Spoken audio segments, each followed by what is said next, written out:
Hola grupo, ¿qué tal? ¿Cómo están? Buenas noches. Espero que se encuentren bien. En esta ocasión les traemos 3 relatos. Espero que sean de su agrado. Uno de ellos me lo hicieron llegar de forma anónima y en los otros 2 ponemos tanto los créditos como las redes sociales de los escritores para que, puedan seguirlos. Muchas gracias por el apoyo que nos han dado y recuerden, si tienen alguna historia, algún relato que quieren que contemos, háganoslo llegar al correo terapiadeterror@gmail.com. Sin más por el momento, que los disfruten.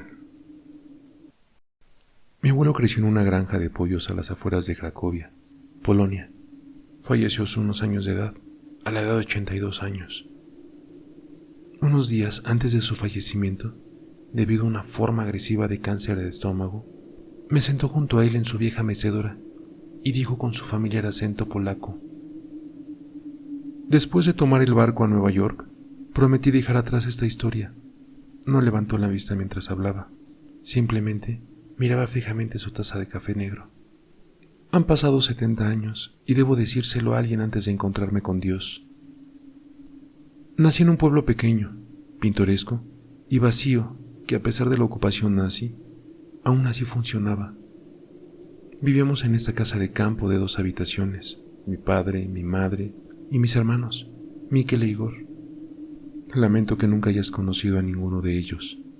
De todos modos, Mikel e Igor eran gemelos. En realidad, gemelos idénticos. Y habíamos oído rumores sobre la fascinación nazi por los gemelos idénticos. Esto nos obligó a ser aún más reservados, a pesar de que ya vivíamos en un lugar apartado del campo, en la última casa ocupada del pueblo. Para evitar ir a los pueblos ocupados, básicamente solo comíamos pollo y huevo en cada comida. Y cualquier otra cosa que mamá pudiera recoger del jardín. Fue solitario, pero sobrevivimos. Lo que me resultó más difícil fue el hecho de que tenía que dormir en el sótano, debido a que Miguel e Igor eran niños pequeños, requerían atención de mi padre y mi madre. El sótano estaba frío, con solo una pequeña ventana, y la luz de la luna era la única luz que recibía. Debido a esto, siempre demoraba ir ahí hasta que estaba absolutamente exhausto, para no tener que quedarme ahí despierto. Las noches que no podía dormir, miraba por la ventana, lo que me daba una pequeña vista del jardín y del gran pozo de agua abandonado. Esta fue mi actividad diaria durante esas noches solitarias devastadas por la guerra.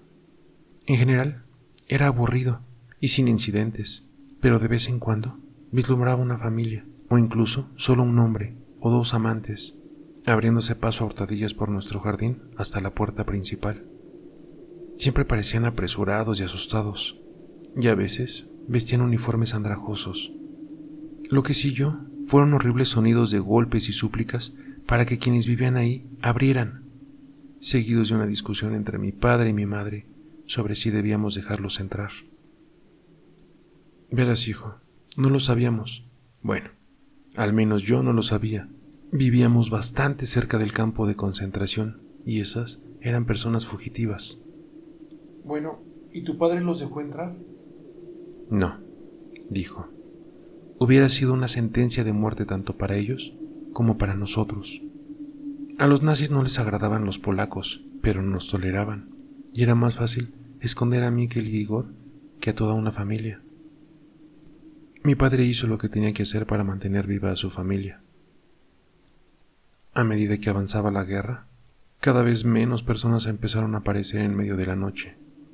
Fue entonces cuando nuestro pollo y verduras comenzaron a desaparecer.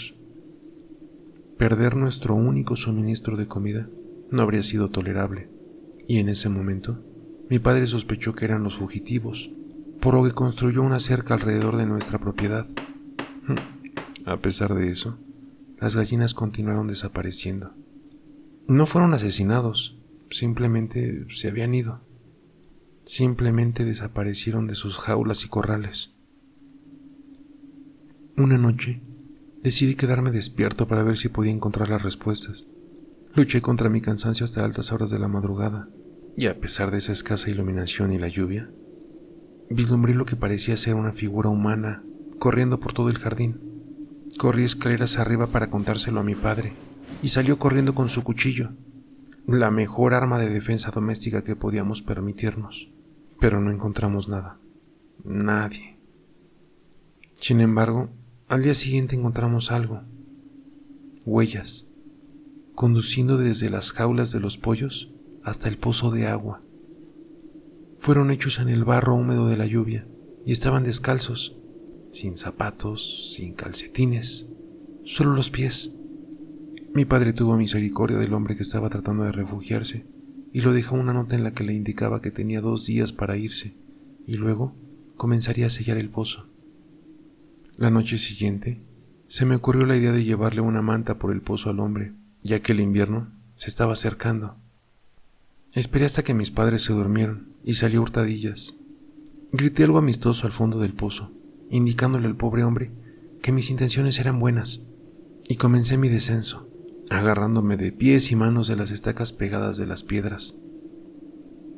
Mientras me acercaba al fondo, olía algo absolutamente horrible, y saqué la linterna de mi padre de mi bolsillo para tratar de apuntar al hombre. Fue entonces cuando me di cuenta de lo grande que era el pozo, ya que se había utilizado para abastecer de agua a todo el pueblo y sus familias en el pasado. Familias que ya no quedaban. Pero no encontré ningún hombre, solo un agujero, un hueco en la piedra donde la pared del pozo se había derrumbado, abriéndose a una especie de grieta de solo 2 metros de ancho y 3 metros de profundidad y altura. Dentro no estaba sentado un hombre, sino toda una familia, de la cual solo sobrevivió una criatura parecida a un esqueleto. La luz se reflejaba en sus ojos hundidos y de piel gris. La sangre cubría su rostro, y los cadáveres de pollo estaban esparcidos por todas partes. Un montón de aves de corral en descomposición junto a una mujer, y lo que sospeché que habían sido su hijo y su hija. Niños que no podían tener mucho más de 5 años, y parecían haber estado muertos durante semanas. El hombre, si es que sí se le podía llamar, se limitó a mirar a la luz, y yo le devolví la mirada, incapaz de romper su mirada. No me sentí amenazado por él, porque carecía de agresión alguna.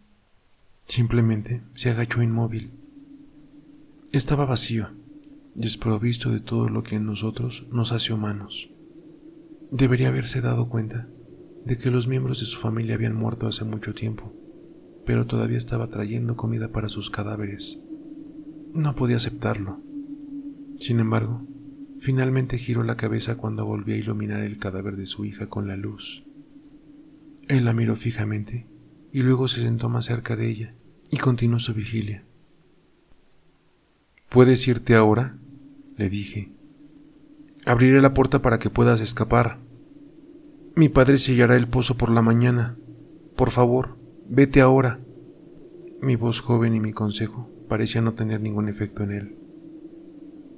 En ese momento, decidí que sería mejor para mí simplemente volver a subir el pozo y marcharme, y esperaba que el hombre me siguiera y escapara.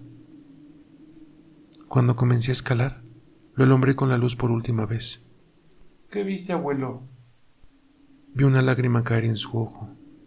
Se había convertido en un hombre una vez más. Solo pudo librarse del engaño después de ver el cuerpo de su hija, que hasta ese momento había estado cubierto por la oscuridad. Entonces se dio cuenta de que no había estado llevando comida a su familia, sino a cadáveres. Esa noche volvió a llover, pero por la mañana, cuando mi padre regresó a sellar el pozo, no encontré huellas que salieran de él.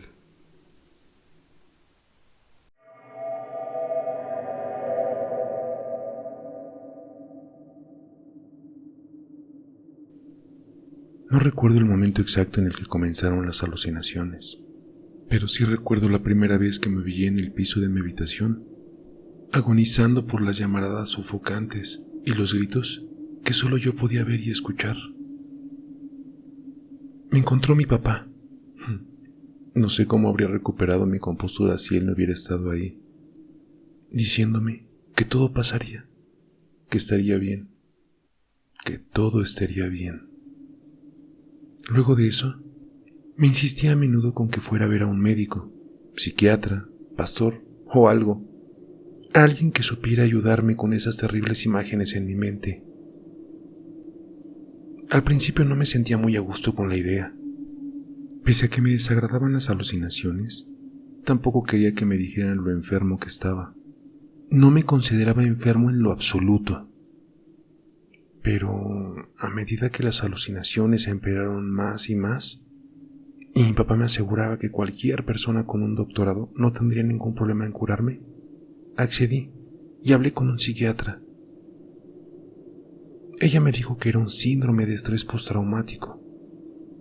Lo estaba experimentando a causa del accidente vial devastador en el que mis padres murieron cuando yo era un adolescente. Me recetó una medicación y las alucinaciones desaparecieron, al igual que mi papá.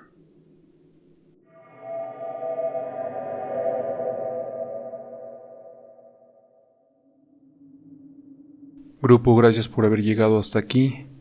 Y nos queda una historia más. Esta historia nos la hizo llegar David Castrejón. Espero lo podamos apoyar. Él es nuevo en esto de empezar a escribir. Así que bueno, está haciendo sus pininos en esto de las historias de terror. Les dejo sus redes. Y bueno, también pedirles por favor nos apoyen. Ayúdenos a compartir este video a alguna persona que sepan que le pueda agradar nuestro trabajo. Suscríbanse por favor, regálenos algún comentario, denos alguna manita. Nos gustaría saber mucho que vamos por buen camino. Así que, sin más, que lo disfruten. En la penumbra y el silencio de la noche, voy camino a casa. La calle parece infinita. Camino y camino, pero siento que no avanzo. De pronto, la luz se vuelve más tenue. Todo se llena de niebla. Mis hombros los siento tensos y mis piernas bastante pesadas. Siento que algo o alguien me jala. Mis energías se están acabando y mi corazón está muy acelerado. Mis pulmones siento que se queman. Mi visión está nublando. Todo se torna negro, frío. No sé qué está pasando. Estoy en el piso. No sé cómo llegué aquí. Todo se ve tan raro. No lo entiendo. ¿Y la luz? ¿Y el cielo? La calle por donde caminaba. ¿Dónde estoy? Puedo sentir una corriente de aire. Entonces volteé hacia atrás y no entendía por qué un grupo de personas se miraban desconcertados, unos gritando, otros tenían una mirada de terror. Hasta parecía que estaban mirando algún tipo de monstruo o alguna aberración. Les hablé, les grité, pero nadie me hizo caso. Creo que están asustados. Quiero caminar, pero no tengo fuerza. Quiero ver qué es lo que están viendo. Quiero saber qué es. Necesito saber. Como pude me acerqué. Fue como un chorro de agua fría. No podía creer lo que miraba. Era imposible. No tenía sentido. En ese momento entré en pánico. Comencé a correr. Esto no era real. Mientras corría, caí en cuenta de que solo era un sueño. Un mal sueño. Me calmé y seguí mi camino. Entonces, una figura sin rostro, todo negro. Le pregunté, ¿quién eres? No me respondió, así que nuevamente pregunté, ¿quién eres? ¿Qué quieres? Con una voz profunda me dice, soy la muerte y vengo por ti. Esto es un sueño y claro que no te tengo miedo. Ella solo estiró su brazo y agarró de mi hombro. La sensación de terror que sentí en ese momento me dejó saber que nada de esto era un mal sueño. Efectivamente, era mi cuerpo tendido en el piso, mientras mi alma miraba todo. He muerto, no sé cómo, pero una cosa es segura, la muerte vendrá por ti. No importa ni cuándo ni cómo. Ella siempre estará a la espera.